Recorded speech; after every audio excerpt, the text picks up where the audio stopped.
My name's Alexa Lugo and I'm in 7th grade. My speech is about homelessness and I chose it because I see homeless people on the streets all the time and they're getting harassed sometimes. And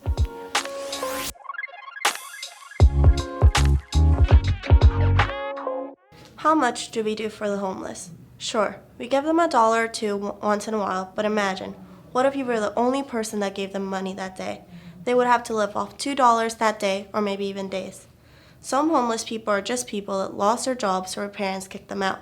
They might have even come back from the army with no money. But you don't think of that when you pass them on the streets, do you? Let's imagine a girl named Emma. She was 10 when her mom lost her job and they had to move into the streets. Emma, her mom, and her 2 little siblings have been living on the streets since then. Emma is now 13. You just see her on the streets begging for money, and you think that she's just a regular homeless person.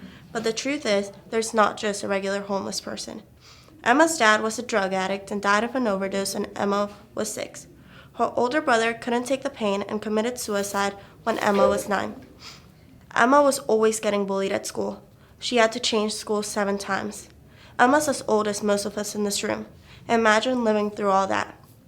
In the U.S. alone, there are about 564,708 people living through homelessness each night. About a quarter of those are kids. But we can change that. There are homeless facilities we can drive homeless people to. If you're too scared to do that, donate to those facilities. You can go give homeless people food instead of money to help them fight their hunger. Or we can just be their friends and tell them about job openings at Acme. We can lend them some clothes for their interviews. There are so many ways we can help bring down the homelessness population. So next time you pass a homeless person, remember the speech and help them out. You don't know what they're going through. Be their friend, talk to them about the weather, give them a goodie bag filled with necessities, pay for a hotel for them for the night. Many of these people are homeless and can't pay rent. Help bring down the homelessness population down now and forever. Thank you. I'm Boland and I'm in 7th grade. So my speech is on why the death penalty or capital punishment needs to be able to stop. And I came up with it because I like to debate a lot with my friends, and this kind of sparks a bit of a debate over if the capital punishment should stop or if it's right for everyone else to do. And since I find a great deal of interest in learning about the different laws and serial killers and stuff like that, it kind of feels like I can kind of know a bit more about it, have some prior knowledge to it, and since it's debatable, I just thought it was fun to do.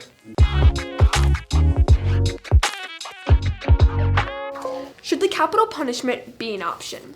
The year is 1989 and you read in the news that Ted Bundy took his final breath before being executed. Then 5 years later, in 1994, you hear that the infamous John Wayne Gacy, also known as Pogue the Clown, was also executed, but by lethal injection. I can go on and on about criminals who are on death row and executed, but is it really humane? So here we'll be getting into the thoughts and reasonings on why the capital punishment needs to stop. First off, the problem with the death penalty is the very little sense it is to kill someone legally compared to illegally. Both of these situations come back with someone saying that they killed another. You might say that the executioner is doing the country a favor by ridding this criminal of the world, but you'd be wrong. If you think about it, the executioner might have something wrong going on in their head if they want to kill someone for money. Plus, imagine you were the victim's brother, sister, mom, or dad. Why would you want this to happen? Revenge? Satisfaction? The point is, they're never coming back to life. So it's almost practically useless. Now to the second issue. Are they innocent or guilty? You may not think of this, but did you know some innocent people are on death row? That means of the 2,643 people on death row, around 4.1 are innocent, leading up to 108 believed to be innocent. Now that might not seem like a lot, but it is a lot if you're taking a countless life who's innocent away. Now, the pain goes back to the family, if you think about it, because they were once reassured that this murderer was in jail or detained in prison. But obviously, they were wrong, because they're still out there somewhere and the innocent person's dead. So now, 2 or more people are not alive anymore. They're dead. Both the reasons, the sense of killing and the innocence rate, both fall under the main reason on why the death penalty needs to stop. Best of all, everyone can agree on we can stop our very own acts of murder if new laws are enforced and new regulations could be served. Since bringing another person to death doesn't change anything, it would almost be pointless. So I say new laws and no more death. I'm Laurie Dicer and I'm in 7th grade. My speech is about air pollution, and I was just reading about it, and I didn't know how serious of an issue it was, and I don't think people know how serious of an issue it is, so I wrote a speech.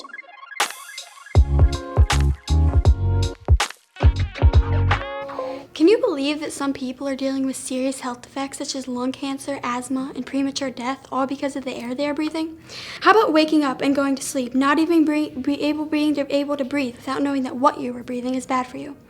Well, in today's world, unfortunately, there are 133.9 million people who have to deal with this issue, air pollution. This is caused by either ozone or particulate pollution, which is what causes these health effects that people are dealing with. We need to find solutions that can majorly decrease levels because it's beginning to become more and more of an extremely serious topic, and it is the main reason for premature death. To help with this issue, you alone can partake. How about not taking that extra trip to go get that shirt everyone's talking about? Or how about not using a wood stove or fireplace unless absolutely necessary? How about instead of burning our trash or yard waste, we throw it in the dumpsters? Or how about getting a new lawnmower that isn't gas powered? How about making sure all of our lights that aren't being used are turned off? These are all things that you can do in your everyday life to save yourself and others from high levels of air pollution wherever you live. I think that we all need to take this issue into more consideration because here's a list of things that people can get just because us humans aren't respecting the earth as much as we should be. You can have brain damage, loss of brain cells, emphysema, damage to the lungs, liver, nerves, and kidneys, chronic respiratory disease, heart disease, lung cancer, asthma, and breathing problems. The list can go on, but why? For what? Why are all these things happening when we have the power to stop it? We can do the simplest little things to save ourselves, but majority of us don't because it's just easier. Well, it's going to be those people whose fault it is when we can't even breathe our own air anywhere, and those people whose fault it is when people start dying one by one just because it was easier than taking that extra step. My name is Mackenzie Bolus Pinder, and I'm in 7th grade. My speech is about depression, anxiety, and suicide prevention. When I did research, I saw a girl give a presentation about the same thing, and it was awesome. I got inspired by it, and I used to have the same problem with depression and anxiety and thoughts of suicide. So I thought, what better way to share my own experience with this topic.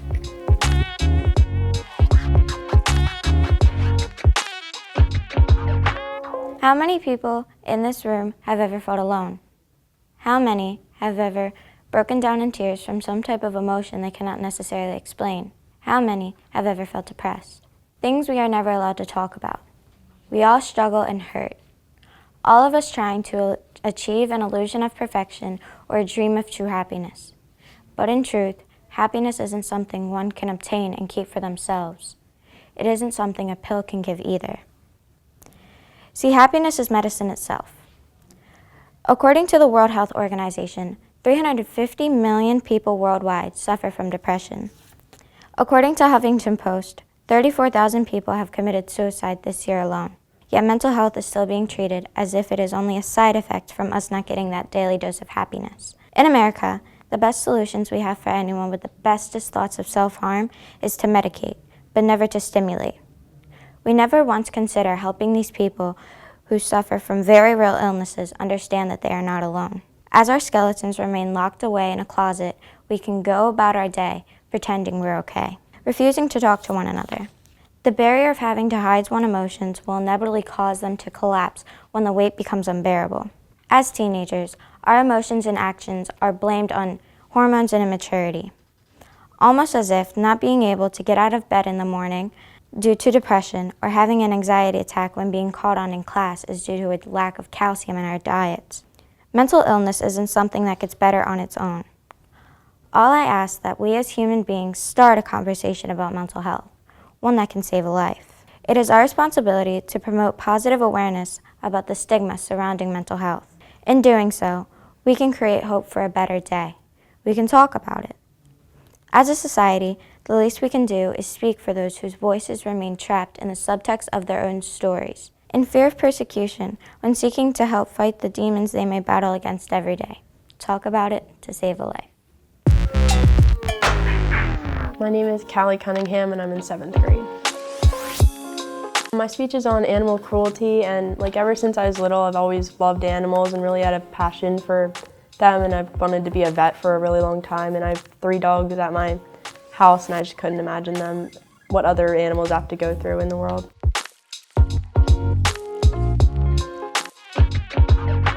Animal cruelty, intentional malicious acts of harm where the needs of an animal are neglected. If the human race started killing each other at the same rate we kill animals, the whole human race would be dead in 17 days. 16,000 dogs are killed every year due to dog fighting, 250,000 falling victim to hoarding cases, 100 million being killed every year in the animal testing business, and 6.5 million animals ending up in shelters. My name is Cunningham, and I'm here to talk about how we need to end animal cruelty now. Imagine 2 dogs in a ring forced to fight to the death. We're killing innocent animals for our enjoyment, for the profit of the owners, and the pleasure of the sick-minded people that come to watch. The dogs are kept in disgusting environments, trained, and fight while people cheer and bet money on the dog they think's gonna win. Some owners lock their pets outside with no food, water, or shelter during the most scorching days of summer and the most frigid days of winter. Animals are just like us. They have nerves, skin, eyes, ears. They have emotions. They can feel pain. They just can't communicate to us that they're freezing or starving. Louis J. Community said, "Never believe that animals suffer less than humans. Pain is the same for them that it is for us, even worse because they can't help themselves." Most people that abuse animals do it on purpose. The Last Chance Sanctuary said, "These are people who intentionally hurt animals because it makes them feel powerful or because they enjoy hurting things." For example, someone might kick their dog or hurt a stray cat simply because they can. Most people that commit animal cruelty crimes either go to jail for less than a year or get a small fine, while people who kill a human can get up to life in prison. So apparently animals are less than humans just because they can't do some of the things we can do. We can't let this go on. We need to make a change in our society, and it needs to happen now. Children need to be educated before all the negative influences can affect them. Report animal abuse cases when you see them. Small details like a collar being too tight or not having enough water can end up killing an animal. We need to strengthen the laws and penalties when it comes to animal abuse crimes. Our task must be to free ourselves from this prison by widening our circle of compassion to embrace all living creatures and the whole of natural in its beauty. Albert Einstein. So remember, an animal is someone, not something. My name is Sachi Paalam, but I go by Sachi, and I'm in the 7th grade. My speech is about LGBTQ youth in America, so kids my age, kids that are around the teenagers' age. And I came up with it because I had known about the community for a little while, not for too long though, and the more I was learning about the struggles they face, the more I wanted to talk about it, and I hope that by talking about it, I can maybe make a change because there needs to be a change.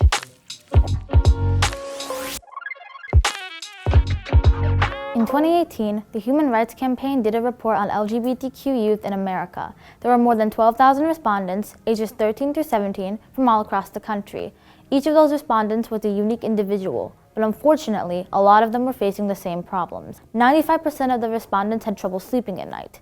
67%, 2/3, had family members who said negative things about the LGBTQ community. 77% said that they received unwanted sexual comments, jokes, and gestures in the past year. And a mere 26% of LGBTQ youth felt continuously safe in their classrooms. I, Sachi Paalam, am here today to talk about the lack of support that LGBTQ Americans face. And those numbers, 26%, 67%, etc., show us the reality that these teenagers and students have to deal with every single day.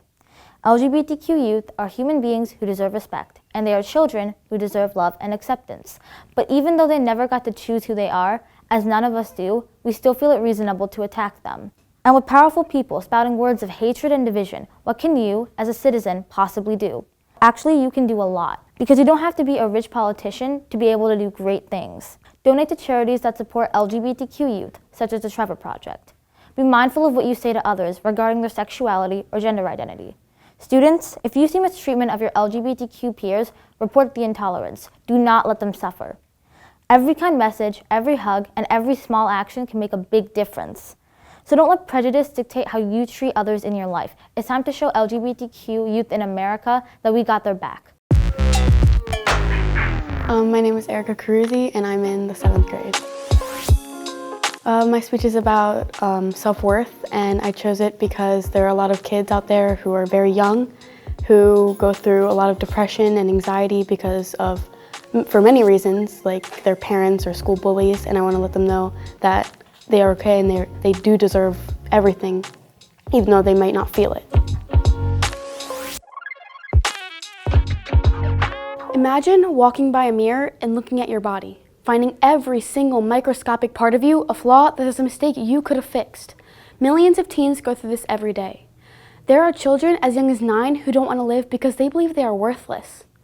Society says that humans are supposed to be built a certain way, and if you're anything else, people will treat it like you're not human at all. In order to fit in society standards, girls need to have an hourglass shape and boys need to be very muscular, or else people will drain your self-esteem. Nobody, no matter your age, should feel not enough or worthless. People don't realize what they're doing is hurting them until it has actually hurt them. We have support groups, but is that enough to keep someone from relapsing? A 12-year-old girl looks in the mirror after her parents told her she was a mistake of a child, and she asks herself, am I good enough? That same girl was the one who put encouraging messages on all of the lockers. Sticks and stones may break my bones, but words will never hurt me. But the words do hurt, because our hearts are like glass, and if you hurl a baseball at it, it will break. 59% of high school students are trying to lose weight. Many of them are doing it based on other people's opinions, and the way they are doing it is painfully wrong and ends up hurting them more. There is next to no worse feeling than feeling so insignificant that you purposely hurt yourself. We are literally killing one person every 40 seconds. Abuse, physically or emotionally, can bring someone to the edge. If you know someone who is in pain or is talking about doing something unspeakable, get immediate help. Humans are unstoppable once they learn they deserve better. Everyone goes through a little bit of doubt about themselves. That's human. Once it starts affecting daily life and health is when it becomes dangerous. When you tell people you have anorexia, they do all they can to help you. But what about before? What about when you were hurting and people brush it off like nothing? We need to start learning the signs so we can stop people from doing something destructive and give them their lives back. So the next time you ask yourself the question, am I good enough? I want you to know that you are so much better than enough. My name is Maura Hogan and I'm in 7th grade. Well, my speech is about homelessness and to help the homeless. I came up with it because I just feel bad for these people who sit on the street, like in the winter when they're really cold and they have nothing to eat, and I just want to help them.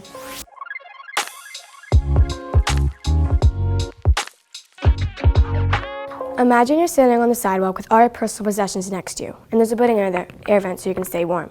And when people walk past, they stare at your messed up pair and all your stuff in trash bags. They give you a sympathetic look but don't do anything to help. Homelessness is a very serious topic. There are about 554,000 homeless people in the United States alone, and 150 million homeless men, women, and children in the world. The average lifespan of these homeless people is 47. Yeah, 47. 77 is the rest of the population's average lifespan. Homelessness can happen to anyone. Homelessness doesn't define someone, it just hurts them and puts them in a really bad place. Some contributing factors to homelessness include chronic poverty, job loss, underemployment, a lack of affordable housing, mental illness, addiction, and domestic violence. But these people feel like they have nothing to live for. Also, they don't have anyone or anything waiting for them when they get back on their feet. Some facts about homelessness are 500,000 people are homeless. A quarter of homeless people are kids. And tens of thousands of veterans are homeless. And domestic violence is a leading cause of homelessness among women. Homeless people have lost everything: jobs, family, and hope. Anne Frank once said, no one has become poor by giving. We need to help. These people are just like us, humans who have feelings, people who want to eat food without worrying about it, relax and be happy. But these people can't do it without our help because they don't have all the resources we have. And when they get some of these resources, they spend on things they don't need. All we have to do is volunteer work, show our respect, give money, food, and teach them so they can get back on their feet. Please, let's help the homeless. My name is Ashish Patel and I'm in 7th grade. My speech is about human trafficking, and I always hear of terrible stories that tell about like tragic events where people have either lost their lives, lost their loved ones, and it really makes me feel like we need to do something about it. And I know that we can't change the people that do these things, but I know that we can protect ourselves better. So that's what my speech is about. I am a 12-year-old girl that's often scared to leave my house at night. I try not to talk to strangers because these days, who can you trust? Barely anyone. I am Ashish Patel and I am against human trafficking. The act of illegally exporting people for the purpose of sexual interaction, profit, domestic abuse, and so much more. Why? This is inhumane. Did you know that the National Human Trafficking Hotline has reported 45,308 cases since 2007, or that the moderate to high trafficking victim numbers are 45,241 to 62,412? And on average, traffickers make about $150 billion a year. In fact, this is the third largest crime industry. People deserve a life, one with freedom and trust upon one's own species. But let's face it, we can't change their mentality. However, we can prevent the harm that comes to us. We can increase our security and inform our people. Guys, we need to increase our awareness. Teens are often targeted because of their naivety, and there's a reason that on average, a teen is brought into the sexual exploitation trade at the age of 12 to 14. Presentations in school and community programs that teach citizens about human trafficking need to occur more often. We need to be informed about recent cases and defense techniques. And we need to connect with each other and create a safe haven around ourselves. Another way to help fight human trafficking is to help each other. Talk to your family, donate to an organization that wants to help you. And we need to support our U.S. police and executive agencies. They provide us with protection, but we need to trust them. See them as allies in this war, not enemies. Trust me, we have the power to reduce the yearly 14,500 to 17,500 human trafficking cases in this country to zero. Let me tell you about my inspiration, Malala. She spoke out for girls' education. She once said, "I raise my voice, not so that I can shout, but so that those without a voice can be heard." So let's do the same. It's up to us. Are we going to stand back and let future generations remain weak, or are we going to fight back? Do what is in your hands to give human trafficking a blow it can't recover from. Thank you. My name is Ankita Sharma and I'm in 7th grade. My speech is about gun prohibition, and I came up with this because I'm very passionate about my topic. I figured that why do people have to continue dying if we could stop it?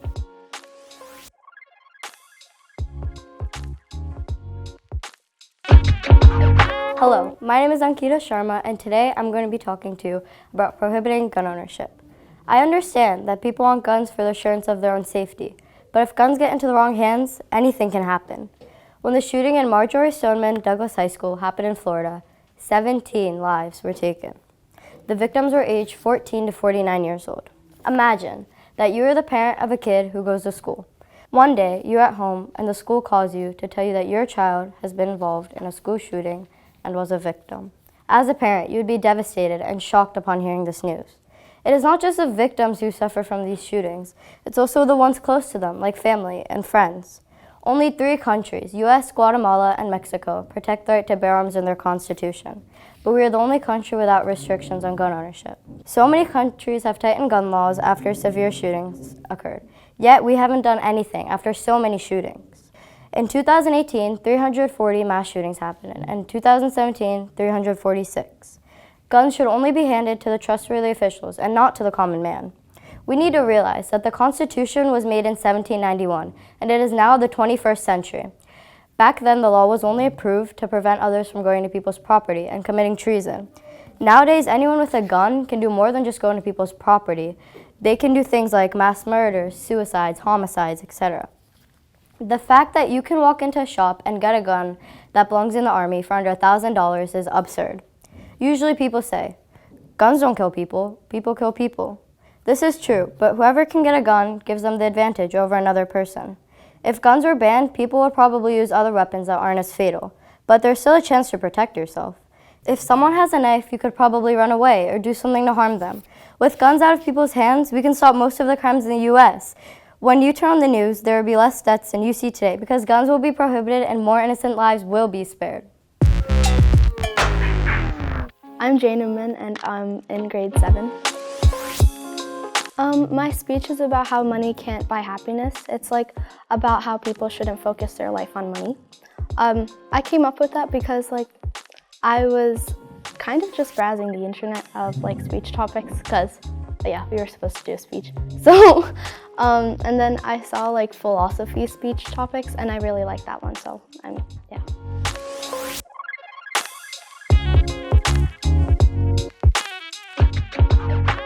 I'm Jane Uman, and I'm here to talk about happiness. When I think of happiness, I think of spending time with my parents or sister and hanging out with my friends and going to the beach. I think of going to India to visit family or London to visit old friends. What I don't think about is money. My parents always tell me, money can't buy happiness. That's not what happiness is. I just don't think that people should base their life on money and think that's happiness. What are some days of the year we celebrate? Mother's Day, Father's Day, Friendship Day, Teacher's Day. Do you hear the words Money Day anywhere? Exactly, no. Money is used to help us through life. It's currency and it helps us live life comfortably. However, money is not what life's about. Happiness is. Happiness is not an object, it's a feeling, and therefore happiness is priceless. People with a lot of money aren't all that happy either. A participant in a survey by the American Psychological Association about the troubles of the wealthy said, "I'm always worried that people are using me." Another said, "I'm really lonely because everyone assumes the worst about me." Now these people have a net worth of over $25 million, and yet they still have troubles. People lacking in money have problems too. They might not get new clothes or presents or even food on the table, but studies have shown that people who have less appreciate and are happy with the people around them more. There was a story my grandpa used to tell me. There was a young boy with a single mom. She kept him happy and took care of him throughout his childhood, and eventually he grew up and got an amazing job as a rich merchant. One day, he got a call from his uncle. His mom had died because she didn't have enough food. He felt terrible that he could have helped her but didn't because he was so worried about his money that he forgot about his mom.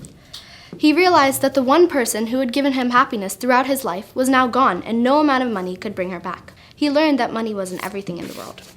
Like the mom and the son from the story, everyone has problems caused by money or lack thereof. However, life is not all about the problems or money in it. Life is about happiness. It's about your experiences, your family, your friends, and the memories you have. That is true happiness, knowing that you have people when needed. Find those people and don't give them up for money because money cannot buy happiness. My name is Naveen Armstrong and I'm in 7th grade. My speech is about discrimination and I figured it out because I see people walking the streets and just being mean. And people think they have the right to just characterize someone for who they look. So I'm just trying to fix that.